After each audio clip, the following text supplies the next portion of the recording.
All right, what's up, everybody?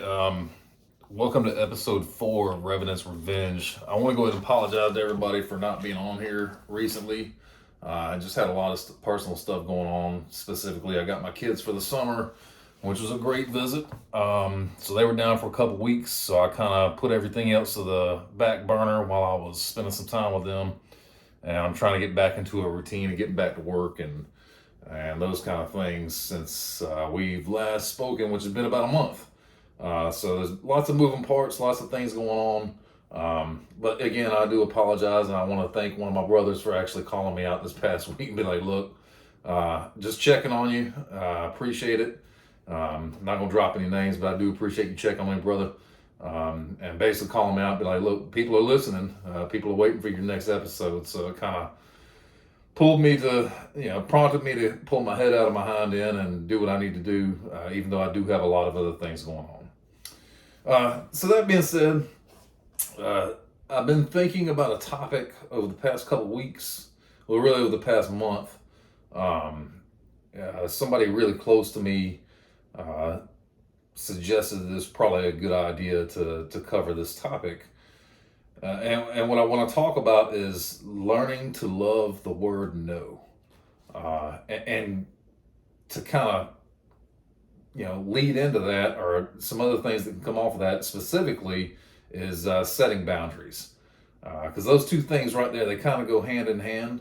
But before we get too deep into that, let's start out with just talking about learning to love no, and what I mean by that.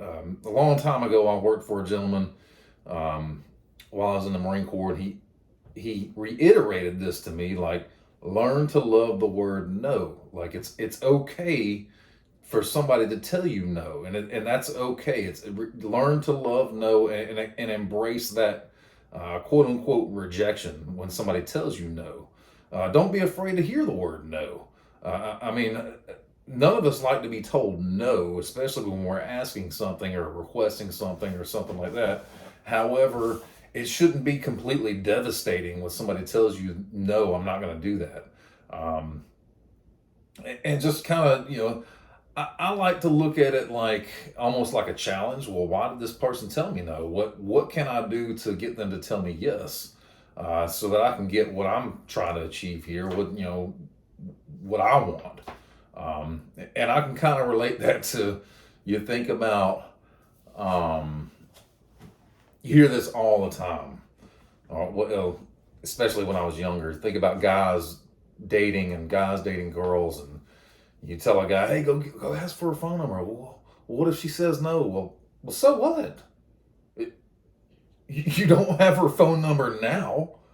At least you can be told no, and that you tried to get her phone number. You never know. Maybe you're told yes. Maybe you do get the phone number. That's just one small example to think about. Like, don't worry about being told no. Who cares? Just look at it as a challenge, and okay, well, how can I not be told next time? Um, so just learning to love the word no and embracing that, and being okay with being told no. Like, okay, I was told no. All right, on to the next thing. Don't let it destroy you. Don't let it bring you down. Just brush it off, and just keep right on moving. Now, not only do you need to embrace being told no and be okay with being told no, um, embrace saying no. I've heard way too many times in my life of people, um, they don't like to disappoint people. Well, I don't want to disappoint anybody, so I'm afraid to tell them no. Like, well, okay, well, that's great. Or I've heard the whole thing. Well, I'm a people pleaser. I like to please people. Well, that's good too, isn't it? There's nothing wrong with wanting to please people, but you can't live your life constantly trying to please people and constantly not wanting to disappoint people to a point to where you're always telling somebody yes, so that you're never getting anything for yourself. Like, it's okay to tell somebody no. It's like, if somebody asks you for a favor and it's a last minute thing and you really just can't do it, it's going to cause you a lot of turmoil. It's okay to say no. It's all right. People will understand. Hey, And if you feel like you need to, if it's going to help you, give them a reason why you're saying no. Just don't be an a-hole. Just say no to say no. But you've got a reason for it. Like, hey, I would really like to do this thing for you, but that day specifically, I've actually got a lot going on. I can't do it that day. What about maybe we do it a different day? I could probably help you then. If if that would make you feel better about telling somebody no, it's okay to tell somebody no. Don't feel like you're disappointing somebody. Don't feel like you're letting them down. Um, and thinking about that whole, a lot of times people have a hard time saying no to friends and family because they don't really want to disappoint them, and they're afraid that it's going to upset them. But you can't worry about those kind of things. You're the one that's got to live with that decision of saying yes all the time. You're the one that's going to have to deal with, the stress that comes along with possibly saying yes to somebody because you're putting a little bit more on your plate and a little bit more on your plate every time you do say yes. So just know that it's okay to say no and to set those boundaries with people. Um, you know, People shouldn't feel like they're going to always call you with something and that you're always going to say yes. And it's okay for them to feel that way to us in a sense, but don't feel like you always have to say yes. Feel like you can say no from time to time. So if you do tell that person no, it's okay. They're going to understand, like, hey, Chuck told me no, and I know he's got a good reason for it because he normally tells me yes, those kind of things. But it's okay to say no and setting boundaries. Um, and not just setting boundaries for yourself as far as saying no, but also setting boundaries for yourself for how far you let people delve into your personal life and get into your personal things. I've seen a lot of this lately where people have allowed friends and family to get too far into their personal lives to the sense where they're almost kind of like trapped in a situation because they're afraid to set those boundaries with those certain kind of people. It's okay to set boundaries with anybody, whether that be your significant other, whether that be your brother or sister, or whether that be your parents, aunts, uncles. It doesn't matter.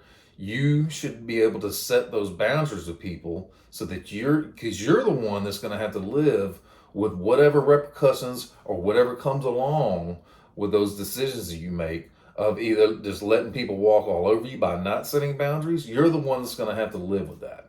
So just know that setting those boundaries and people knowing that you're willing to set those boundaries, they're not going to be as apt to walk all over you because they know that you're going to set those boundaries and you're not going to allow those kind of things to happen. I know for myself, this was something. This being learning to love no, learning to be comfortable with telling somebody no, setting boundaries with specifically family with me was kind of the big one. Setting certain boundaries with certain family members, even as uncomfortable as it is, sometimes it's okay to set those boundaries and just be like, no, I'm actually not going to do that. It's okay to tell somebody no. I had a hard time doing that.